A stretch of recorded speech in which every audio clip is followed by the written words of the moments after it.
Hi hello friends, welcome back to my channel. ಒಲ್ಲದ ಬಂದ ಭಾಗ 105. ಸಮಯ ರಾತ್ರಿ 7 ಗಂಟೆ. ಯಾಮಿನಿಯ ಮನೆ. ಸಂಜೆಯ ದೇವಸ್ಥಾನದ ದರ್ಶನ ಮುಗಿಸಿ ಯಾಮಿನಿ ತನ್ನ ಮನೆಗೆ ಮರಳಿದಳು. ಸ್ಕೂಟಿಯನ್ನು ಹೊಸಲಿನ ಮುಂದೆ ನಿಲ್ಲಿಸಿ ಅವಳು ಒಳಗೆ ಪ್ರವೇಶಿಸುವಾಗ ಆ ಮನೆಯ ಲಿವಿಂಗ್ ರೂಮ್ನಲ್ಲಿ ಒಂದು ರೀತಿಯ ಬಿಗುವಿನ ವಾತಾವರಣವಿತ್ತು. ಯಾಮಿನಿಯ ಅಮ್ಮ ಅವರೊಂದಿಗೆ ಪಕ್ಕದ ಮನೆಯ ಮಹಿಳೆಯರಿಬ್ಬರು ಕುಳಿತು ಏನೋ ರಹಸ್ಯವಾಗಿ ಮಾತನಾಡುತ್ತಿದ್ದರು. ಯಾಮಿನಿ ಬರುವುದನ್ನು ಕಂಡೊಡನೆ ಅವರ ಮಾತು ನಿಂತಿತು. ಏನು ಯಾಮಿನಿ, ಇವತ್ತು ವಿಶೇಷವಾಗಿ ದೇವಸ್ಥಾನಕ್ಕೆ ಹೋಗಿ ಬರ್ತಾ ಇದೆಯಾ ಎಂದು ಅವಳ ಅಮ್ಮ ಕೇಳಿದರು. ಯಾಮಿನಿ ತನ್ನ ಕೈಯಲ್ಲಿದ್ದ ಪ್ರಸಾದದ ಬ್ಯಾಗನ್ನು ಸರಿಪಡಿಸುತ್ತಾ, ಅಮ್ಮ, ಅವರ ಹುಟ್ಟಿದ ಹಬ್ಬಕ್ಕೆ ಹಾಲಿನ ಅಭಿಷೇಕ ಮಾಡಿಸುವುದಾಗಿ ಹರಕೆ ಹೊತ್ತಿದ್ದೆ. ಆ ದಿನ ಹುಷಾರಿಲ್ಲದ ಕಾರಣ ಹೋಗಲು ಸಾಧ್ಯವಾಗಲಿಲ್ಲ. ಅದಕ್ಕೆ ಇವತ್ತು ಹೋಗಿ ಬಂದೆ ಎಂದಳು ಅತ್ಯಂತ ಸಹಜವಾಗಿ. ಏನೇ ಮಾತನಾಡ್ತಾ ಇದ್ದೀಯಾ ನೀನು ಎಂದು ಅವಳ ಅಮ್ಮ ಆಕ್ರೋಶದಿಂದ ಎದ್ದರು. ನಿಮ್ಮಿಬ್ಬರಿಗೂ ವಿಚ್ಛೇದನವಾಗಿ ನಿಮ್ಮ ಸಂಬಂಧ ಮುರಿದು ಹೋಗಿದೆ. ಇದಾದ ಮೇಲೂ ಯಾಕಾಗಿ ಆ ಮನುಷ್ಯನಿಗಾಗಿ ಹರಕೆ ಹೊರುತ್ತಾ ಇದ್ದೀಯಾ ಅಂದಾಗ ಯಾಮಿನಿ ತನ್ನ ಅಮ್ಮನನ್ನು ಶಾಂತವಾಗಿ ನೋಡಿದಳು. ಅಮ್ಮ, ಪ್ಲೀಸ್, ಒಂದು ಸಹಿಯಿಂದ ಗಂಡ ಹೆಂಡತಿ ಸಂಬಂಧ ಮುರಿದು ಹೋಗುವುದಿಲ್ಲ. ಅವರಿಗೆ ನಾನೂ ಇಷ್ಟವಿಲ್ಲ. ಅವರ ನೆಮ್ಮದಿಗಾಗಿ ನಾನು ಸಹಿ ಮಾಡಿದೆ. ಅದಕ್ಕಾಗಿ ನಾನು ಅವರಿಗೆ ಕೆಟ್ಟದನ್ನು ಬಯಸಬೇಕೆಂದು ಅವಶ್ಯಕತೆ ಇಲ್ಲವಲ್ಲ. ಮನಸ್ಸು ಸರಿಯಿಲ್ಲ ಅಮ್ಮ. ಅವರಿಗೆ ಏನೋ ತೊಂದರೆ ನಡೆಯಲಿದೆ ಎಂಬಂತೆ ಒಂದು ಒಳಗಣ್ಣಿಗೆ ಅನ್ನಿಸಿತು. ಅದಕ್ಕೆ ದೇವರಿಗೆ ಬೇಡಿಕೊಂಡು ಬಂದೆ ಎಂದಳು ಒಂದು ರೀತಿಯ ವೈರಾಗ್ಯದೊಂದಿಗೆ. ಅವಳ ಅಮ್ಮ ತಿಲಕ ಏಳನವಾಗಿ ನಕ್ಕರು. ಯಾಕೆ ಇಷ್ಟೊಂದು ವ್ಯಾಖ್ಯಾನ ಮಾಡ್ತಾ ಇದ್ದೀಯಾ? ನಿನ್ನ ನಾದಿನಿಗೆ 1 ವಾರದ ಮುಂಚೆ ಮುಂಬೈನಲ್ಲಿ ಮದುವೆಯಾಗಿದೆ. ಅದರ ಬಗ್ಗೆ ಒಂದು ಮಾತನ್ನಾದರೂ ಆ ವಿಷ್ಣು ನಿನಗೆ ಹೇಳಿದನಾ? ಅವರು ನಿನ್ನನ್ನು ಸಂಪೂರ್ಣವಾಗಿ ಮರೆತು ಬಿಟ್ಟಿದ್ದಾರೆ ಯಾಮಿನಿ ಎಂದರು. ಪಕ್ಕದ ಮನೆಯ ಮಹಿಳೆಯರು ಸುಮ್ಮನಿರಲಿಲ್ಲ. ಹೌದು ಯಾಮಿನಿ, ನಾವೇ ನ್ಯೂಸ್ನಲ್ಲಿ ನೋಡಿದೆವು. ಏನಿದ್ದರೂ ನೀನು ಆ ಹುಡುಗಿಗೆ ಹತ್ತಿಗೆ ತಾನೆ. ಒಂದು ಕರಗತ ಸೌಜನ್ಯಕ್ಕಾದರೂ ನಿನ್ನನ್ನು ಕರೆಯಬೇಕಿತ್ತಲ್ವಾ ಎಂದರು. ಯಾಮಿನಿ ಒಂದು ದೀರ್ಘ ನಿಟ್ಟುಸಿರಿನೊಂದಿಗೆ ಅವರನ್ನು ನೋಡಿದಳು. ಇಲ್ಲಿ ನೋಡಿ, ನಿಮಗೆ ನಮ್ಮ ಫ್ಯಾಮಿಲಿ ಬಗ್ಗೆ ಸರಿಯಾಗಿ ತಿಳಿಯದು. ಅಲ್ಲಿ ನಮ್ಮ ಮಾವ ಏನು ಯೋಚಿಸುತ್ತಾರೋ ಅದೇ ನಡೆಯುವುದು. ನಾನು ವಿಚಾರಿಸಿದ ಮಟ್ಟಿಗೆ ಆ ತುರ್ತು ಮದುವೆಗೆ ಅತ್ತೆಯನ್ನು ಸಹ ಅವರು ಕರೆಯಲಿಲ್ಲ. ನನ್ನ ಗಂಡ ಮತ್ತು ನನ್ನ ಮಾವ ಮಾತ್ರವೇ ಅಲ್ಲಿಗೆ ಹೋಗಿದ್ದರು. ಉಳಿದಂತೆ ಬೇರೆ ಯಾರಿಗೂ ಅವರು ಹೇಳಲಿಲ್ಲ. ಸರಿ, ಹಾಗೆಯೇ ಅವರು ನನ್ನನ್ನು ಮರೆತು ಬಿಡಲಿ. ಅದಕ್ಕೂ ನಾನು ದೇವಸ್ಥಾನಕ್ಕೆ ಹೋಗುವುದಕ್ಕೂ ಏನು ಸಂಬಂಧ ಎಂದವಳು. ಹಸಿವಾಗ್ತಿದೆ ಅಮ್ಮ, ಟಿಫನ್ ರೆಡಿಯಾ ಎಂದು ಮಾತನ್ನು ಬೇರೆಡೆಗೆ ತಿರುಗಿಸಿದಳು. ಹೀಗೋ, ಇಡ್ಲಿ ಹಾಕಿ ಕೊಡ್ತೀನಿ ಎಂದು ತಿಲಕ ಅಡುಗೆ ಮನೆಗೆ ತೆರಳಲು ಅಲ್ಲಿಂದ ಹೊರಟ ಆ ಇಬ್ಬರು ಮಹಿಳೆಯರು ಯಾಮಿನಿಯ ಹತ್ತಿರ ಬಂದು, ಯಾಮಿನಿ, ಏನಿದ್ದರೂ ನೀನು ಇಷ್ಟೊಂದು ಯಾಮಾರಿಯಾಗಿರಬಾರದು. ಡಿವೋರ್ಸ್ ಅಂತ ಬಂದಾಗ ನಿನಗೆ ಅವರು ಜೀವನಾಂಶ ಕೊಟ್ಟಿರಬೇಕು ಗೊತ್ತಾ? ಅವರು ಶ್ರೀಮಂತರಲ್ವಾ? ಆಸ್ತಿಯನ್ನಾದರೂ ಈಸ್ಕೋಬೇಕಿತ್ತಲ್ವಾ ಅಂದಾಗ ಯಾಮಿನಿಯ ತುಟಿ ಅಂಚಿನಲ್ಲಿ ಒಂದು ವೇದನೆಯ ನಗು ಮೂಡಿತು. ಅಕ್ಕ, ಡಿವೋರ್ಸ್ ಸಮಯದಲ್ಲಿ ಅವರು ನನಗೆ ಹಣ, ಆಸ್ತಿ, ಪಾತ್ರೆ, ಪಗಡ ಎಲ್ಲವನ್ನೂ ಕೊಟ್ಟರು. ಆದರೆ ನಾನೇ ಬೇಡವೆಂದು ಹೇಳಿಬಿಟ್ಟೆ. ಆ ಹಣಕ್ಕಾಗಿ ನಾನು ಅವರ ಜೊತೆ ಬಾಳಲು ಹೋಗಲಿಲ್ಲ. ತಾಳಿ ಕಟ್ಟಿದ ಗಂಡನೇ ಸ್ವಂತವಿಲ್ಲ ಎಂದಾದ ಮೇಲೆ ನನಗೆ ಯಾಕಕ್ಕ ಜೀವನಾಂಶ? ಆ ಹಣವನ್ನು ಈಸ್ಕೊಂಡರೆ ನನ್ನನ್ನು ನಾನೇ ಮಾರಿಕೊಂಡಕ್ಕೆ ಸಮನಾಗಿ ಬಿಡುತ್ತದೆ.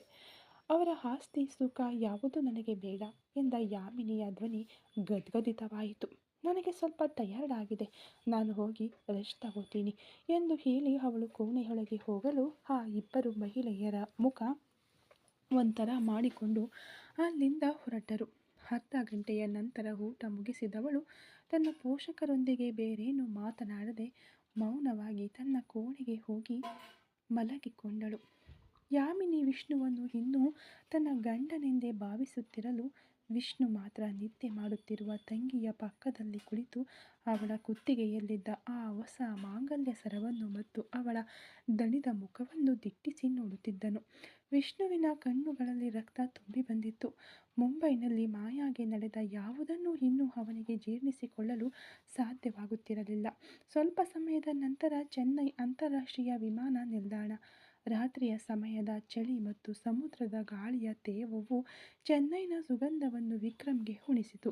ಮುಂಬೈನ ಆ ನರಕದಿಂದ ತಪ್ಪಿಸಿಕೊಂಡು ಬಂದ ವಿಕ್ರಮ್ಗೆ ಈ ಚೆನ್ನೈನ ಗಾಳಿ ಏನೋ ಒಂದು ಬಿಡುಗಡೆಯನ್ನು ನೀಡುವಂತಿತ್ತು. ವಿಕ್ರಮ್ ಬರುತ್ತಿರುವುದು ತಿಳಿದಿದ್ದರೆ ಅಥರ್ವ ಭದ್ರತಾ ಪಡೆಯನ್ನು ವಿಮಾನ ನಿಲ್ದಾಣಕ್ಕೆ ಕಳುಹಿಸುತ್ತಿದ್ದನು. ಆದರೆ ಇಂದು ವಿಕ್ರಮ್ ಯಾರಿಗೂ ಮಾಹಿತಿ ನೀಡಿರಲಿಲ್ಲ. ಮುಖದಲ್ಲಿ ಇಬ್ಬರು ಕಪ್ಪು ಬಣ್ಣದ ಮಾಸ್ಕ್ ಧರಿಸಿದ್ದರು. ಇದು ಅನಗತ್ಯ ಸಮಸ್ಯೆಗಳನ್ನು ತಪ್ಪಿಸಲು. ವಿಕ್ರಮ್ ಇಂದು ಒಬ್ಬ ಸಾಮಾನ್ಯ ಪ್ರಯಾಣಿಕನಂತೆ ತನ್ನ ಲಗೇಜನ್ನು ಎಳೆದುಕೊಂಡು ತೂರಾಡುತ್ತಿದ್ದ ಕಾವ್ಯಾಳನ್ನು ಆಸರೆಯಾಗಿ ಹಿಡಿದು ಹೊರಗೆ ಬಂದನು. ವಿಮಾನ ನಿಲ್ದಾಣದ ಬೆಳಕಿನಿಂದ ತುಂಬಿದ ಅರೈವಲ್ ಭಾಗದಲ್ಲಿ ಅವರು ನಿಂತರು. ವಿಕ್ರಮ್ ತನ್ನ ಫೋನ್ನಲ್ಲಿ ಒಂದು ಕ್ಯಾಬ್ ಬುಕ್ ಮಾಡಿದನು. ಅದು ಬಂದು ತಲುಪಲು ಇನ್ನೂ ಕೆಲವು ನಿಮಿಷಗಳು ಬೇಕಾಗುತ್ತವೆ ಎಂದು ತೋರಿಸುತ್ತಿತ್ತು. ಆ ನಡುವಿನ ಸಮಯದಲ್ಲಿ ಇಬ್ಬರು ಒಂದು ಮೂಲೆಗೆ ನಿಂತರು. ಮೌನವಾಗಿದ್ದ ಕಾವ್ಯ ಮೆಲ್ಲನೆ ತಲೆ ಎತ್ತಿ ವಿಕ್ರಮ್ನನ್ನು ನೋಡಿದಳು. ಅವಳ ಕಣ್ಣುಗಳು ತುಂಬಿ ಬಂದಿದ್ದವು. ಯಾವುದೋ ಒಂದು ದೊಡ್ಡ ನಿರ್ಧಾರಕ್ಕೆ ಬಂದವಳಂತೆ ತನ್ನ ಕೈಗಳನ್ನು ಇಸುಕಿಕೊಂಡಳು. ಸಾರ್ ಎಂದ ಅವಳ ಧ್ವನಿ ಪಿಸು ಮಾತಿನಂತೆ ಧ್ವನಿಸಿತು. ವಿಕ್ರಮ್ ಅವಳ ಕಡೆ ತಿರುಗಿ ನೋಡಿದನು. ನನಗೆ ಒಂದು 100 ರೂಪಾಯಿ ಹಣ ಮಾತ್ರ ಕೊಡಿ, ನಾನು ಹೇಗಾದರೂ ನನ್ನ ಮನೆಗೆ ಹೊರಟು ಹೋಗ್ತೀನಿ ಎಂದ. ಅವಳು ಹೇಳಿ ಮುಗಿಸುವ ಮುನ್ನವೇ ಅವಳ ಧ್ವನಿ ಹೊಡೆಯಿತು. ವಿಕ್ರಮ್ ಆಶ್ಚರ್ಯದಿಂದ ಅವಳನ್ನು ನೋಡಿದನು. ಏನಂದೆ ಎಂದು ಹುಬ್ಬು ಗಂಟಿಕ್ಕಿ ಕೇಳಲು, ಇಲ್ಲ ಸರ್, ನಾನು ನನ್ನ ಮನೆಗೆ ಹೋಗ್ತೀನಿ. ನೀವು ನನ್ನನ್ನು ಆ ಸ್ಥಳದಿಂದ ಬಚಾವ್ ಮಾಡಬೇಕೆಂದು ತಾನೇ ತಾಳಿ ಕಟ್ಟಿದ್ರಿ. ನನಗಾಗಿ ನೀವು ಮಾಡಿದ್ದು ಸಾಕು. ನನ್ನಿಂದ ನಿಮ್ಮ ಫ್ಯಾಮಿಲಿಯಲ್ಲಿ ಯಾವುದೇ ಸಮಸ್ಯೆ ಬರುವುದು ಬೇಡ. ನಿಮ್ಮ ಲೈಫ್ನಲ್ಲಿ ಬರುವಷ್ಟು ನನಗೆ ಯಾವುದೇ ಯೋಗ್ಯತೆ ಇಲ್ಲ. ನನ್ನನ್ನು ಆ ನರಕದಿಂದ ಕಾಪಾಡಿ ಕರೆದುಕೊಂಡು ಬಂದಿದ್ದಕ್ಕೆ ತುಂಬ ಥ್ಯಾಂಕ್ಸ್ ಸರ್ ಎಂದು ಅವಳು ಹಿಂಜರಿಯುತ್ತಾ ಹೇಳಿ ತಲೆ ತಗ್ಗಿಸಿಕೊಂಡಳು. ಮಾಸ್ಕ್ನ ಮರೆಯಲ್ಲಿ ವಿಕ್ರಮ್ನ ತುಟಿ ಅಂಚಿನಲ್ಲಿ ಒಂದು ಮೆಲ್ಲನೆಯ ನಗು ಮೂಡಿತು. ಆ ನಗುವಿನಲ್ಲಿ ಒಂದು ರೀತಿಯ ನೋವಿತ್ತು. ಅವನು ತಟ್ಟನೆ ಅವಳ ಕೈಯನ್ನು ತನ್ನ ಕೈಗಳೊಳಗೆ ಎಳೆದು ಬಿಗಿಯಾಗಿ ಹಿಡಿದುಕೊಂಡನು. ನಿನಗೆ ತಾಳಿ ಕಟ್ಟಿ ಕರೆದುಕೊಂಡು ಬಂದಿದ್ದು ಅರ್ಧ ದಾರಿಯಲ್ಲಿ ಒಂಟಿಯಾಗಿ ಬಿಟ್ಟು ಹೋಗುವುದಕ್ಕಲ್ಲ ಕಾವ್ಯ. ಯಾವುದೇ ಸಮಸ್ಯೆ ಬಂದರೂ ಅದನ್ನು ನಾನು ನೋಡಿಕೊಳ್ತೀನಿ. ನಿನ್ನ ಫ್ಯಾಮಿಲಿ ಬಗ್ಗೆ ಈಗ ನೀನೇನು ಯೋಚಿಸಬೇಡ. ಮೊದಲು ನನ್ನ ಮನೆಗೆ ಹೋಗೋಣ. ಏನೇ ಇದ್ದರೂ ನಾಳೆ ನಿಧಾನವಾಗಿ ಮಾತನಾಡೋಣ. ನಮ್ಮ ಮನೆಯಲ್ಲಿ ಏನೇ ಸಮಸ್ಯೆ ಬಂದರೂ ಅದನ್ನು ನಾನು ಫೇಸ್ ಮಾಡ್ತೀನಿ. ನೀನು ನನ್ನ ಪಕ್ಕದಲ್ಲಿ ನಿಂತರೆ ಸಾಕು ಎಂದ. ವಿಕ್ರಮ್ನ ಧ್ವನಿಯಲ್ಲಿ ಒಂದು ಅಲುಗಾಡದ ದೃಢತೆ ಇತ್ತು. ಕಾವ್ಯ ಕಣ್ಣುಗಳನ್ನು ಹರಳಿಸಿ ಅವನನ್ನು ನೋಡಿದಳು. ಹಾಗಾದರೆ ನೀವು ನನ್ನನ್ನು ಕಳುಹಿಸಲ್ವಾ? ನಿಜವಾಗ್ಲೂ ನನ್ನನ್ನು ಮದುವೆಯಾಗಿದ್ದೀರಾ ಎಂದು ಒಂದು ಸಣ್ಣ ಮಗುವಿನಂತಹ ಆ ಮುಗ್ಧತೆಯ ಪ್ರಶ್ನೆ ವಿಕ್ರಮ್ನನ್ನು ಒಂದು ಕ್ಷಣ ಭಾವುಕನನ್ನಾಗಿಸಿತು. ಅವನು ಹುಬ್ಬು ಏರಿಸಿ ಅವಳನ್ನು ನೋಡಿದನು. ನಿನ್ನ ಕುತ್ತಿಗೆಯಲ್ಲಿ ಈಗ ಏನಿದೆ ಅಂದಾಗ ಕಾವ್ಯ ನಡುಗುವ ಬೆರಳುಗಳಿಂದ ತನ್ನ ಕುತ್ತಿಗೆಯಲ್ಲಿದ್ದ ಆ ಹಳದಿ ದಾರವನ್ನು ಮುಟ್ಟಿ ನೋಡಿದಳು. ತಾಳಿ ಅಂದಳು. ಅದಕ್ಕೆ ಏನು ಅರ್ಥ ಅಂತ ನಿನಗೆ ಗೊತ್ತಾ ಎಂದು ವಿಕ್ರಮ್ ಒತ್ತಿ ಕೇಳಿದನು. ಅದು ಎಂದು ಅವಳು ತಡಬಡಾಯಿಸಿದಳು. ಇಲ್ಲಿ ನೋಡು ಕಾವ್ಯ, ಊರು ಹೆಸರು ತಿಳಿಯದೆ ಎಲ್ಲೋ ಹುಟ್ಟಿ ಎಲ್ಲೋ ಬದುಕಿದ್ರೂ ಮದುವೆಯ ನಂತರ ಒಂದು ಹೆಣ್ಣು ಒಬ್ಬ ಗಂಡಿಗೆ ಕಟ್ಟು ಬೀಳುವುದು ಈ ತಾಳಿಗೆ ಮಾತ್ರವೇ. ನೀನು ಯಾರು ನಾನು ಯಾರು ಎಂದು ತಿಳಿಯದೆ ವಿಧಿಯ ಆಟದಿಂದ ನಡೆದದ್ದು ನಮ್ಮ ಮದುವೆ. ಈಗ ನಾನು ಒಂದು ಸಾಮ್ರಾಜ್ಯದ ವಾರಸುದಾರ ಅಂತ ನಿನಗೆ ತಿಳಿದಿರಬಹುದು. ಆದರೆ ನೀನು ಯಾರು ಅನ್ನೋದು ನನಗೆ ಇಂದಿನವರೆಗೂ ತಿಳಿಯದು.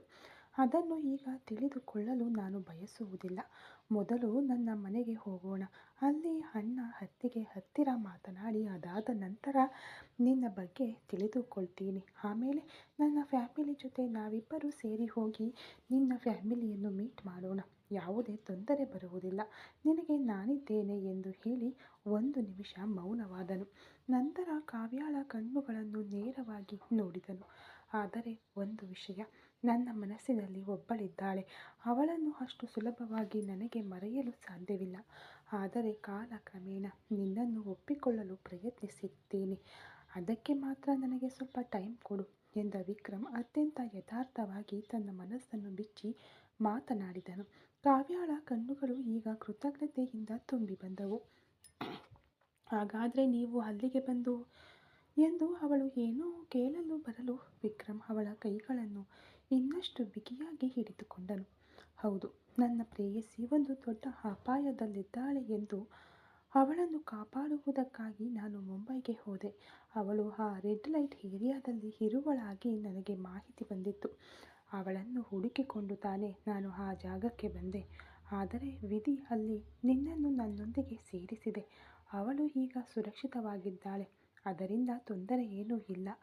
ಆದರೆ ಎಂದು ಏನೋ ಹೇಳಲು ಬಂದವನು, ಸರಿ ಬಿಡು, ಅದರ ಬಗ್ಗೆ ಈಗ ಯಾಕೆ ಎಂದು ವಿಕ್ರಮ್ ಮಾತನ್ನು ಬದಲಾಯಿಸಿದನು. ಕಾವ್ಯಾಳಿಗೆ ಒಂದು ರೀತಿಯ ಅಪರಾಧ ಪ್ರಜ್ಞೆ ಮೂಡಿತು.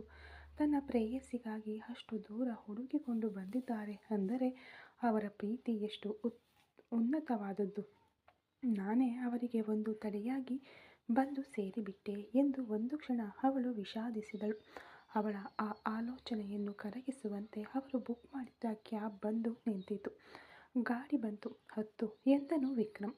ಡ್ರೈವರ್ ಬಂದು ಲಗೇಜನ್ನು ಏರಿಸಿದರು. ವಿಕ್ರಮ್ ಮತ್ತು ಕಾವ್ಯ ಹಿಂದಿನ ಸೀಟಿನಲ್ಲಿ ಕುಳಿತರು. ಕಾರ್ ವಿಮಾನ ನಿಲ್ದಾಣವನ್ನು ಬಿಟ್ಟು ಹೊರಟು ಚೆನ್ನೈನ GST ರಸ್ತೆಯಲ್ಲಿ ವೇಗವಾಗಿ ಸಾಗಿತು. ಕಾರ್ ಸಾಗುತ್ತಿದ್ದಂತೆ ಕಾವ್ಯಾಳ ಹೃದಯ ಪಟಪಟನೆ ಬಡಿದುಕೊಂಡಿತು. ಚೆನ್ನೈ ಅವಳಿಗೆ ಪರಿಚಿತವಿರುವ ಊರೇ, ಆದರೆ ವಿಕ್ರಮ್ನಂತಹ ಒಬ್ಬ ದೊಡ್ಡ ವ್ಯಕ್ತಿಯ ಮನೆಗೆ ತಾಳಿಯೊಂದಿಗೆ ಹೋಗುವುದು ಎಂಬುದು ಅವಳಿಗೆ ಒಂದು ಕನಸಿನಂತೆ ಇತ್ತು. ವಿಕ್ರಮ್ ಶಾಂತವಾಗಿ ಕಿಟಕಿಯ ಮೂಲಕ ಹೊರಗೆ ನೋಡುತ್ತಾ ಬಂದನು. ಅವನ ಕೈ ಇನ್ನೂ ಅವಳ ಕೈಯನ್ನು ಹಿಡಿದುಕೊಂಡಿತ್ತು.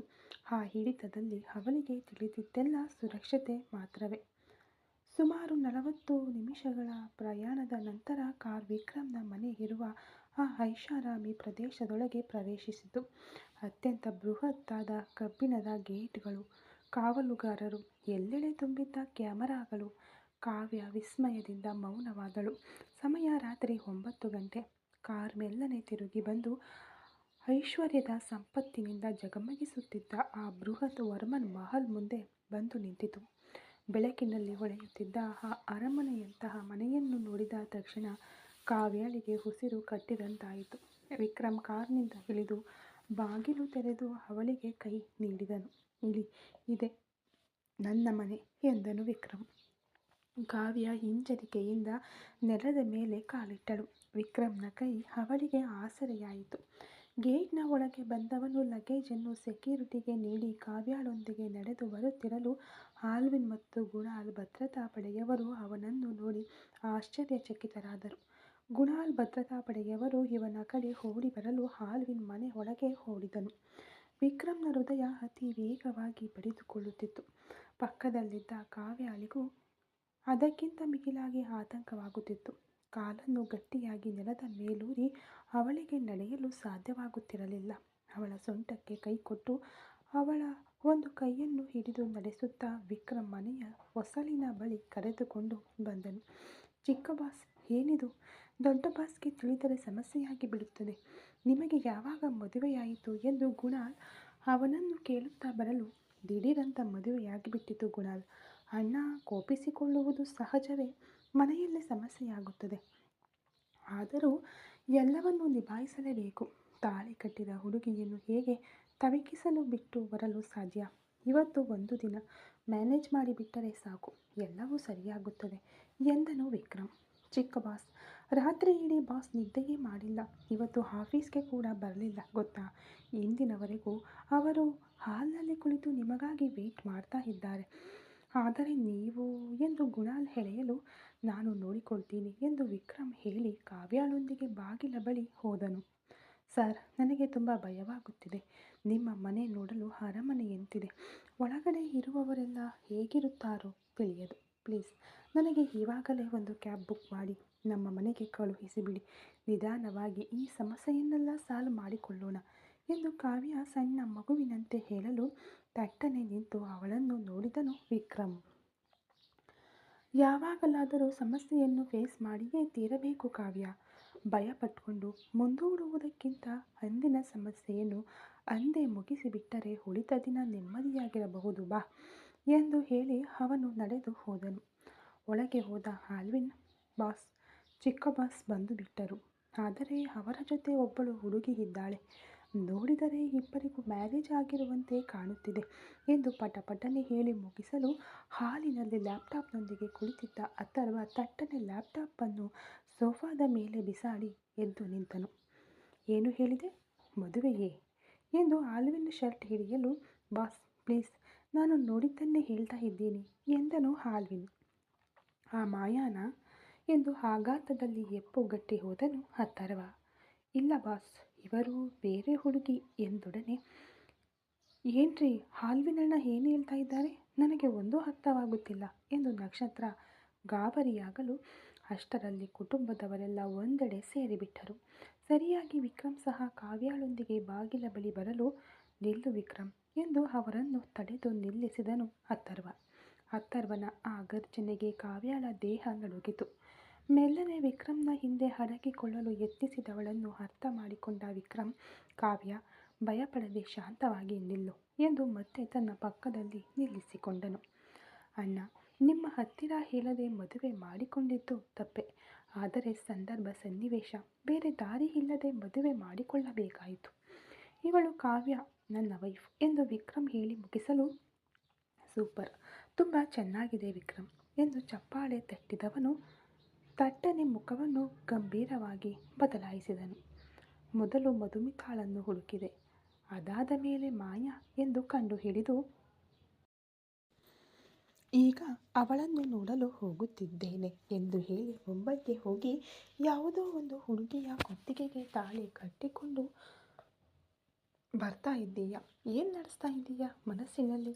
ಹೆಣ್ಣು ಮಕ್ಕಳು ಅಂದರೆ ನಿನಗೆ ಆಟದ ಬೊಂಬೆಗಳು ಅಂದ್ಕೊಂಡಿದ್ದೀಯಾ? ನಿನ್ನ ಇಷ್ಟಕ್ಕೆ ಆಸೆ ಪಡುವ ಹುಡುಗಿಯರನ್ನೆಲ್ಲ ಕೊಂಡುಕೊಳ್ಳುವುದಕ್ಕೆ ಎಂದು ಅಥರ್ವ ಕಿರುಚಾಡಲು ಆ ಮಾತು ವಿಕ್ರಮ್ನ ಹೃದಯಕ್ಕೆ ಈಟಿಯಂತೆ ಚುಚ್ಚಿತು. ಅಣ್ಣ ಪ್ಲೀಸ್, ತಪ್ಪಾಗಿ ತಿಳಿಯಬೇಡಿ. ಹೆಣ್ಣು ಮಕ್ಕಳನ್ನು ಬೊಂಬೆ ಅಂದ್ಕೊಂಡು ನಾನು ಆಸೆ ಪಡಲಿಲ್ಲ. ನಿಮಗೆ ಚೆನ್ನಾಗಿ ಗೊತ್ತು, ಮಧುಮಿತಾ ಮೇಲೆ ನಾನು ನನ್ನ ಪ್ರಾಣವನ್ನೇ ಇಟ್ಟಿದ್ದೆ. ಅವಳೇ ಮಾಯ ಅಂತ ತಿಳಿದಾಗ ಅವಳಿಗೂ ನನಗೂ ಯಾವುದೇ ಸಮಸ್ಯೆ ಇರಲಿಲ್ಲ. ಆದರೆ ನಿಮಗಾಗಿ ಅವಳು ಶತ್ರು. ಆ ಒಂದೇ ಕಾರಣಕ್ಕಾಗಿ ಅವಳನ್ನು ನಾನು ಅವಾಯ್ಡ್ ಮಾಡಿದೆ. ಅದಾದ ನಂತರ ನನ್ನ ಪ್ರೀತಿ ನನ್ನನ್ನು ಸುಮ್ಮನಿರಲು ಬಿಡಲಿಲ್ಲ. ನನಗಾಗಿ ಅವಳು ವಿಷ ಕುಡಿದು ಸಾಯುವ ಸ್ಥಿತಿಯಲ್ಲಿದ್ದಾಳೆ ಎಂದು ನಾನು ಮೊದಲೇ ನೋಡಲು ಹೋದೆ. ನೀವು ಮತ್ತೆ ಕರೆದುಕೊಂಡು ಬಂದಿರಿ. ನನ್ನಿಂದ ಸಾಧ್ಯವಾಗಲಿಲ್ಲ ಅಣ್ಣ. ಆ ಸಾಗರ್ ಹತ್ತಿರ ಅವಳನ್ನು ಗುಲಾಮಳಾಗಿ ಇರಲು ಬಿಡಲು ನನ್ನಿಂದ ಆಗಲಿಲ್ಲ. ಅಟ್ಲೀಸ್ಟ್ ಮದುವೆ ಮಾಡಿಕೊಳ್ಳದಿದ್ದರೂ ಪರವಾಗಿಲ್ಲ. ಆ ನರಕದಿಂದ ಅವಳನ್ನು ಬಚಾವ್ ಮಾಡಬೇಕೆಂದು ಹೋದವನು ಹೋದ ಜಾಗದಲ್ಲಿ ಏನೇನೋ ನಡೆದು ಹೋಯಿತು ಎಂದನು ವಿಕ್ರಮ್. ಏನೋ, ಎಲ್ಲರೂ ನಿಮ್ಮ ನಿಮ್ಮ ಇಷ್ಟದಂತೆ ಮದುವೆ ಮಾಡಿಕೊಂಡು ಬಿಡ್ತೀರಾ. ಆಮೇಲೆ ಹೆತ್ತವಳು ಅಂತ ಈ ಮನೆಯಲ್ಲಿ ನಾನು ಯಾಕಿರಬೇಕು ಎಂದು ಶಿವಶಂಕರಿ ಅಮ್ಮ ಗಾರ್ಲಿ ಕುರ್ಚಿಯಲ್ಲಿ ಬಂದು ಕೇಳಲು, ಅಮ್ಮ ಪ್ಲೀಸ್ ಅಮ್ಮ, ನನ್ನನ್ನು ತಪ್ಪಾಗಿ ತಿಳಿಯಬೇಡಿ. ಏನು ನಡೆಯಿತು ಎಂದು ಹೇಳ್ತೀನಿ ಎಂದನು ವಿಕ್ರಮ್. ಸಾಕು ವಿಕ್ರಮ್, ನಿನ್ನಿಂದ ಏನನ್ನೂ ನಾನು ಕೇಳಲು ಬಯಸುವುದಿಲ್ಲ. ಆ ಹುಡುಗಿಯನ್ನು ಎಲ್ಲಿ ಮದುವೆಯಾದೆ ಎಂದು ಅಥರ್ವ ನೇರವಾಗಿ ವಿಷಯಕ್ಕೆ ಬರಲು, ಅಣ್ಣ, ಮುಂಬೈ ಪೊಲೀಸ್ ಸ್ಟೇಷನ್ನಲ್ಲಿ ಎಂದು ವಿಕ್ರಮ್ ಲಘುವಾಗಿ ತಲೆ ತಗ್ಗಿಸಿ ಉತ್ತರ ಹೇಳಿದನು. ಪೊಲೀಸ್ ಸ್ಟೇಷನ್ನಲ್ಲ? ಪೊಲೀಸ್ ಸ್ಟೇಷನ್ನಲ್ಲೇ ಹೋಗಿ ಹುಡುಗಿ ನೋಡಿ ಮದುವೆಯಾದೆಯಾ ಏನು ಎಂದು ಮೋಹನ್ ವ್ಯಂಗ್ಯವಾಗಿ ಕೇಳುತ್ತಾ ಬರಲು ಅವರನ್ನು ದಿಟ್ಟಿಸಿ ನೋಡಿದ ವಿಕ್ರಮ್, ಅಣ್ಣ ಪ್ಲೀಸ್, ಇದು ನಮ್ಮ ಫ್ಯಾಮಿಲಿ ವಿಷಯ. ಒಳಗಡೆ ಹೋಗಿ ನಾವಿಷ್ಟೇ ಮಾತನಾಡಿಕೊಳ್ಳೋಣ. ಅನಗತ್ಯವಾಗಿ ಇವರೆಲ್ಲ ತಲೆ ಹಾಕುವುದು ಬೇಡ ಎಂದನು. ಏನಂದೆ? ಅನಗತ್ಯವಾಗಿ ತಲೆ ಹಾಕುತ್ತಿದ್ದೇವಾ? ಈ ಮನೆಯ ಸಮಸ್ಯೆಯಲ್ಲಿ ತಲೆ ಹಾಕಲು ನನ್ನ ತಮ್ಮನಿಗೆ ಹಕ್ಕಿದೆ ಕಣೋ. ನೀನು ಮಾಡಿದ್ದು ಕೆಟ್ಟ ಕೆಲಸ. ಪೊಲೀಸ್ ಸ್ಟೇಷನ್ನಲ್ಲಿ ಮದುವೆ ಮಾಡಿಕೊಳ್ಳುವಷ್ಟರ ಮಟ್ಟಿಗೆ ಆ ಹುಡುಗಿ ಅಂತಹ ದೊಡ್ಡ VIP ಹುಡುಗಿನ, ಇಲ್ಲವೇ ಆರೋಪಿನಾ ಎಂದು ಶಿವಶಂಕರಿ ಅಮ್ಮ ಕೂಗಾಡಿದರು. ಅಮ್ಮ ಪ್ಲೀಸ್, ಅವಳು ಒಬ್ಬಳು ಹೆಣ್ಣು. ಆ ಗೌರವವನ್ನಾದರೂ ಕೊಂಚ ಕೊಡಿ. ಅವಳ ಮನಸ್ಸನ್ನು ನೋಯಿಸಬೇಡಿ. ನನ್ನನ್ನು ನಂಬಿ ಬಂದಿದ್ದಾಳೆ ಎಂದು ವಿಕ್ರಮ್ ಹೇಳಲು ಕಾವ್ಯಾಳಿಗೆ ದುಃಖ ತಡೆಯಲಾಗದೆ ಕಣ್ಣೀರು ಬಂದಿತು. ಆವಾಗ ಅಥರ್ವ, ಇಲ್ಲಿ ನೋಡು, ನನಗೆ ಯಾವುದೇ ವಿವರಣೆ ಬೇಡ. ನಾನು ಕೇಳುವ ಒಂದು ಪ್ರಶ್ನೆಗೆ ಉತ್ತರ ಹೇಳು. ಆ ಹುಡುಗಿಯನ್ನು ನೀನು ಎಲ್ಲಿ ನೋಡಿದೆ ಎಂದು ಕೇಳಲು ವಿಕ್ರಮ್ ಕೊಂಚ ಹಿಂಜರಿದು, ರೆಡ್ ಲೈಟ್ ಏರಿಯಾದಲ್ಲಿ ನಾನು ಹೋದ ಆ ರೂಮ್ನಲ್ಲಿ ಎಂದನು. ಮುಂದಿನ ಕ್ಷಣ ಪಠಾರೆಂದು ವಿಕ್ರಮನ ಕೆನ್ನೆಗೆ ಅಥರ್ವನ ಕೈ ಬೆರಳುಗಳು ಅಚ್ಚೊತ್ತಿದವು. 2 ಅಡಿ ದಿಡುಕನೆ ಸರಿದು ನಿಂತಳು ಕಾವ್ಯ. ಅವಳ ದೇಹ ನಡುಗಿತು. ಪೆಟ್ಟು ಬಿದ್ದ ಕಾಲು ಬ್ಯಾಲೆನ್ಸ್ ಮಾಡಲು ಸಾಧ್ಯವಾಗದೆ ಕೆಳಗೆ ಬೀಳಲು ಹೋಗುವಾಗ ನಿಮಿಷಾರ್ಧದಲ್ಲೂ ತಡ ಮಾಡದೆ ವಿಕ್ರಮ್ ಜಿಗಿದು ಅವಳನ್ನು ತಬ್ಬಿ ಹಿಡಿದುಕೊಂಡನು. ಏನೋ ರೆಡ್ ಲೈಟ್ ಏರಿಯಾದಲ್ಲ, ಹಾಗಾದರೆ ಒಂದು ವೇಶ್ಯಾವಾಟಿಕೆಯಲ್ಲಿದ್ದ ಹುಡುಗಿಯನ್ನ ಮದುವೆಯಾಗಿ ಕರೆದುಕೊಂಡು ಬಂದೆ. ಹೇ ವಿಕ್ರಮ್, ಆ ಮಟ್ಟಿಗೆ ನಿನಗೆ ದೊಡ್ಡ ಮನಸ್ಸಿರಬಹುದು. ಆದರೆ ಒಬ್ಬ ಪ್ರಾಸ್ಟಿಟ್ಯೂಟ್ ಅಂದರೆ ವೇಶ್ಯೆಯನ್ನು ವರ್ಮನ್ ಮನೆಯ ಸೊಸೆಯಾಗಿ ಒಪ್ಪಿಕೊಳ್ಳುವಷ್ಟು ನಮಗೆ ಔದಾರ್ಯವಿಲ್ಲ ಎಂದು ಗಟ್ಟಿಯಾಗಿ ಕಿರುಚಿದನು ಅಥರ್ವ. ನಕ್ಷತ್ರಾಗೆ ದೇಹ ನಡುಗಿತು. ಕಾವ್ಯ 2 ಕೈಗಳನ್ನು ಬಾಯಿಗೆ ಅಡ್ಡವಿಟ್ಟುಕೊಂಡು ಹತ್ತಳು. ವಿಕ್ರಮ್ಗೆ ತಾಳ್ಮೆ ಇರಲಿಲ್ಲ. ಸಾಕು ನಿಲ್ಲಿಸಿ ಅಣ್ಣ, ಏನು ಮಾತು ಹೇಳಿದಿರಿ? ಪ್ರಾಸ್ಟಿಟ್ಯೂಟ್ ಎಂದಿರಾ? ನಾನು ಕೂಡ ತಾನೇ ಒಳಗೆ ಹೋಗಿ ಬಂದೆ. ಹಾಗಾದರೆ ನಾನು ಪ್ರಾಸ್ಟಿಟ್ಯೂಟಾ? ಆ ಹುಡುಗಿ ಒಂದು ಅಪಾಯದಲ್ಲಿ ಸಿಲುಕಿಕೊಂಡಿದ್ದಳು. ನಾನು ಕಾಪಾಡಿ ಹೊರಗೆ ಕರೆದುಕೊಂಡು ಬಂದೆ. ಆ ಪಾಪಿಗಳು ಮತ್ತೆ ನಮ್ಮನ್ನು ಬೆನ್ನಟ್ಟಿ ಹಿಡಿದರು. ಆ ಗ್ಯಾಂಗ್ ಹತ್ತಿರ ಅವಳನ್ನು ಸಿಲುಕಿಸಲು ಮನಸ್ಸಿಲ್ಲದೆ ನನ್ನ ವೈಫ್ ಎಂದು ತಾಳಿ ಕಟ್ಟಿ ಹಣವನ್ನು ಸೆಟಲ್ ಮಾಡಿ ಅವಳನ್ನು ಕರೆದುಕೊಂಡು ಬಂದಿದ್ದೇನೆ. ದಯವಿಟ್ಟು ನೀವು ತಪ್ಪಾಗಿ ಮಾತನಾಡಬೇಡಿ ಅಣ್ಣ ಎಂದು ವಿಕ್ರಮ್ ಕೋಪ ಮತ್ತು ಕಣ್ಣೀರಿನಿಂದ ಮಾತನಾಡಿದನು. ಸೂಪರ್ ವಿಕ್ರಮ್, ಒಂದೇ ದಿನದಲ್ಲಿ ಇಷ್ಟೊಂದು ಬದಲಾಗಿ ಬಿಟ್ಟೆಯಾ ಎಂದು ಅಥರ್ವ ಕೇಳಲು, ಅಣ್ಣ, ನನ್ನ ಪ್ರಾಣ ಪ್ರಪಂಚ ಎಲ್ಲವೂ ನೀವೇ. ನೀವು ಅರ್ಥ ಮಾಡಿಕೊಳ್ಳುತ್ತೀರಿ ಎಂದು ನಂಬಿ ತಾನೇ ನಾನು ಕರೆದುಕೊಂಡು ಬಂದಿದ್ದೇನೆ. ದಯವಿಟ್ಟು ನಾನು ಹೇಳುವುದನ್ನು ನಂಬಿ. ಅವಳ ಮೇಲೆ ಯಾವುದೇ ತಪ್ಪಿಲ್ಲ ಎಂದು ವಿಕ್ರಮ್ ಅವಳಿಗಾಗಿ ಹೋರಾಡಿದನು. ಆಗ ಯಾಶಿಕಾಳ ಅಮ್ಮ, ಪರವಾಗಿಲ್ಲ ಬಿಡಿ ಅತ್ತಿಗೆ, ಹುಡುಗರಿಬ್ಬರೂ ತುಂಬ ಚೆಂದವಾಗಿಯೇ ಹುಡುಗಿಯನ್ನು ಸೆಲೆಕ್ಟ್ ಮಾಡಿದ್ದೀರಿ. ಒಬ್ಬಳು ಕಾಂಟ್ರಾಕ್ಟ್ ಹಾಕಿ ಪ್ರೀತಿಸಲು ಬಂದವಳು ಈಗ ಪರ್ಮನೆಂಟ್ ಹೆಂಡತಿಯಾಗಿದ್ದಾಳೆ ಎಂದೊಡನೆ ಅಥರ್ವ ಕೆಕ್ಕರಿಸಿ ನೋಡಿದನು. ಅದನ್ನು ಲೆಕ್ಕಿಸದೆ ಅವರು ಮುಂದುವರೆಸಿದರು. ಇನ್ನೊಬ್ಬಳು ಮದುವೆಯಾದ ಮೇಲೆ ಗಂಡನ ಜೊತೆ ಹೇಗೆ ಸಂಸಾರ ನಡೆಸಬೇಕು ಎಂಬುದನ್ನು ಈಗಾಗಲೇ ವೇಶ್ಯಾವಾಟಿಕೆಯಲ್ಲಿ ಹಲವಾರು ಜನರ ಬಳಿ ಅನುಭವಿಸಿದ ಅನುಭವದೊಂದಿಗೆ ಬಂದಿದ್ದಾಳೆ ಅಂದ ಮುಂದಿನ ಕ್ಷಣ ಅಥರ್ವನ ಕಣ್ಣುಗಳು ಕೆಂಪಾದವು. ಆದರೆ ಅವನು ಕೈ ಹಿಡುವ ಮುನ್ನವೇ ವಿಕ್ರಮನ ಕೈ ಅವರ ಕುತ್ತಿಗೆಯನ್ನು ಹಿಸುಕಿತು. ತಟ್ಟನೆ ಜಿಗಿದವನು ಕುತ್ತಿಗೆಯನ್ನು ಬಿಗಿಯಾಗಿ ಹಿಡಿದು, ಏನು ಹೇಳಿದೆ ನನ್ನ ಹೆಂಡತಿಯ ಬಗ್ಗೆ? ಅವಳು ಕೆಟ್ಟ ಹುಡುಗಿಯಾ? ಏಯ್, ಅವಳ ಬಗ್ಗೆ ಮಾತನಾಡುವ ಯೋಗ್ಯತೆಯೇ ನಿನಗೆ ಇಲ್ಲವೇ ಇಲ್ಲ. ಯಾರ ಬಗ್ಗೆ ಏನು ಮಾತು ಹೇಳಿದೆ ಎಂದು ಗರ್ಜಿಸಿದನು. ಕಾವ್ಯ ತಟ್ಟನೆ ಅಥರ್ವನ ಕಾಲಿಗೆ ಬಿದ್ದಳು. ನನ್ನ ಮೇಲೆ ತಪ್ಪಿಲ್ಲ ಸರ್, ನಾನು ತಿಳಿಯದೆ ಸಿಲುಕಿಕೊಂಡೆ. ಬೇಕಿದ್ದರೆ ನನ್ನನ್ನು ಡಾಕ್ಟರ್ ಹತ್ತಿರ ಕರೆದುಕೊಂಡು ಹೋಗಿ ಚೆಕ್ ಮಾಡಿಸಿ ನೋಡಿ, ನಾನು ಕೆಟ್ಟ ಹುಡುಗಿಯಲ್ಲ ಎಂದೊಡನೆ ಯಾಶಿಕಾ ಅಮ್ಮನ ಕುತ್ತಿಗೆಯ ಮೇಲಿದ್ದ ಕೈಯನ್ನು ತೆಗೆದನು ವಿಕ್ರಮ್. ಕೆಳಗೆ ಬಿದ್ದಿದ್ದ ಕಾವ್ಯಳನ್ನು ಎತ್ತಿ ಪಠಾರೆಂದು ಒಂದು ಏಟು ನೀಡಿದನು ವಿಕ್ರಮ್. ನಕ್ಷತ್ರ ಗಾಬರಿಯಾಗಿ ಹತ್ತಿರ ಹೋಗಿ, ವಿಕ್ಕಿ, ಏನು ಮಾಡ್ತಾ ಇದ್ದೀರಾ ಎಂದು ಕೇಳಿದಳು. ನಿಲ್ಲಲ್ಲಿ ಅತ್ತಿಗೆ, ಯಾರು ಏನೂ ಮಾತನಾಡಬೇಡಿ ಎಂದವನು ಕಾವ್ಯಾಳನ್ನು ನೋಡಿದನು. ನಿನಗೆ ತಾಳಿ ಕಟ್ಟಿದವನು ನಾನು, ನಿನ್ನ ಗಂಡ ನಾನು ನಿನ್ನನ್ನು ತಪ್ಪಾಗಿ ಮಾತನಾಡಿದರೆ ಮಾತ್ರ ನೀನು ಚಿಂತಿಸಬೇಕು. ಯಾರೋ ಏನೋ ಮಾತನಾಡುತ್ತಾರೆ ಎಂದ ತಕ್ಷಣ ನಿನಗೆ ನೀನೇ ಮೆಡಿಕಲ್ ಟೆಸ್ಟ್ ಮಾಡಿ ಪ್ರೂವ್ ಮಾಡ್ತೀಯಾ? ನಿನ್ನ ಹತ್ತಿರ ಯಾರು ಕೇಳಿದರು ನಿನ್ನನ್ನು ಪ್ರೂವ್ ಮಾಡಲು ಹೇಳಿ? ನಾನು ಕೇಳಿದನಾ ಎಂದು ಹಲ್ಲು ಕಚ್ಚಿದನು. ಸಾರಿ ಸರ್, ಅವರು ತಪ್ಪಾಗಿ ತಿಳಿದುಕೊಂಡು ಮಾತನಾಡುತ್ತಿದ್ದಾರೆ, ಅದಕ್ಕಾಗಿ ಹೇಳಿದೆ ಎಂದು ಅವಳು ಹೇಳಲು, ಶ್, ಬಾಯಿ ಮುಚ್ಚು, ಇಲ್ಲಿ ನೀನೇನು ಮಾತನಾಡಬಾರದು ಎಂದು ಗದರಿದವನು ತಿರುಗಿ ಅಥರ್ವನನ್ನು ನೋಡಿದನು. ಪರವಾಗಿಲ್ಲ ಅಣ್ಣ, ನಿಮ್ಮನ್ನು ನಾನು ತುಂಬ ನಂಬಿದ್ದೆ. ಏನಾದರೂ ನನ್ನ ಅಣ್ಣ ನ್ಯಾಯದ ಪರವಾಗಿ ನಿಲ್ಲುತ್ತಾರೆ ಎಂದು. ಆದರೆ ನೀವು ನನ್ನನ್ನು ತುಂಬ ಕೀಳಾಗಿ ಭಾವಿಸಿಬಿಟ್ಟಿರಿ ಅಲ್ವಾ? ಹೀಗೋ ಇಲ್ಲಿ ನಿಂತಿದ್ದಾರಲ್ಲ ನಮ್ಮ ತಾಯಿ, ಸೋದರ ಮಾವ. ಆದರೆ ಆ ಸಂಬಂಧಕ್ಕೆ ಕೊಂಚವಾದರೂ ಅವರಿಗೆ ಯೋಗ್ಯತೆ ಇದೆಯೇ ಎಂದು ಒಂದು ದಿನವಾದರೂ ನೀವು ಯೋಚಿಸಿ ನೋಡಿದ್ದೀರಾ? ಇಂದಿನವರೆಗೂ ಅಮ್ಮನಿಗೆ ಅವರ ಬಗ್ಗೆ ಏನೂ ತಿಳಿಯದು, ತುಂಬ ನಂಬಿದ್ದಾರೆ. ಆದರೆ ನಿಮಗೆ ತಿಳಿದಿದೆ ತಾನೇ? ನಕ್ಷತ್ರ ಅತ್ತಿಗೆ ಈ ಮನೆಗೆ ಬಂದೊಡನೆ ಅವರನ್ನು ಕೊಲ್ಲಲು ನೋಡಿದರು. ಅದಕ್ಕಾಗಿಯೇ ನೀವು ನಿಮ್ಮ ರೂಮಿಗೆ ಕರೆದುಕೊಂಡು ಹೋದಿರಿ. ಅದಾದ ನಂತರ ಏನಾಯಿತು? ಅವರನ್ನು ದೇವಸ್ಥಾನದಿಂದ ಅಪಹರಿಸಿ ಕರೆದುಕೊಂಡು ಹೋಗಿ ರೌಡಿಗಳ ಬಳಿ ಬಿಟ್ಟು ಕೀಳಾಗಿ ಅವರನ್ನು ಹಿಂಸಿಸಿ ಕೊಲ್ಲಲು ನೋಡಿದರು. ಈ ಮೋಹನ್ ಮತ್ತು ಅವರ ಹೆಂಡತಿ ಮಗಳು ಸೇರಿ. ಆದರೆ ಅವರನ್ನು ನೀವು ಕ್ಷಮಿಸಿಬಿಟ್ಟಿರಿ. ಅಂದು ಅತ್ತಿಗೆಗೆ ಒಂದು ಅಪಾಯ ಎಂದೊಡನೆ ತನ್ನ ಬಗ್ಗೆ ಯೋಚಿಸದೆ ಆ ರೌಡಿಗಳ ಜೊತೆ ಹೋಗಿ ಜಗಳವಾಡಿದವಳು ಮಾಯಾ. ಆದರೆ ಅವಳು ಅತ್ತಿಗೆಯನ್ನು ಅಪಹರಿಸಿದ್ದಾಳೆ ಎಂದು ಬಲಿ ಹಾಕಿದಿರಿ. ಅಪಹರಿಸಿದ್ದು ಇವರೇ ಎಂದು ತಿಳಿದ ಮೇಲೆಯೂ ಅವಳಿಗೆ ಥ್ಯಾಂಕ್ಸ್ ಹೇಳಿದಿರಾ? ಇಲ್ಲವೇ ಇವರನ್ನು ಮನೆಯಿಂದ ಹೊರಗೆ ಕಳುಹಿಸಿದಿರಾ? ಯಾಕೆ? ರಕ್ತ ಸಂಬಂಧ, ಅದಕ್ಕೆ ತಾನೇ. ಪರವಾಗಿಲ್ಲ, ಎಲ್ಲರೂ ಸ್ವಾರ್ಥಿಯಾಗಿಯೇ ಇದ್ದೀರಿ. ನಾನು ಮಾತ್ರವೇ ಯಾವುದರ ಬಗ್ಗೆಯೂ ಯೋಚಿಸದೆ ಬುದ್ಧಿ ಇಲ್ಲದೆ ನಿಮಗಾಗಿ ಮಾಯಾನನ್ನು ಕಳೆದುಕೊಂಡೆ. ಆದರೆ ಈಗ ನನ್ನನ್ನು ನಂಬಿ ಬಂದಿದ್ದಾಳಲ್ಲ, ಅವಳನ್ನು ಕಳೆದುಕೊಳ್ಳಲು ಬಯಸುವುದಿಲ್ಲ. ಏನೇ ಇರಲಿ, ಇವಳು ನನ್ನ ಹೆಂಡತಿ.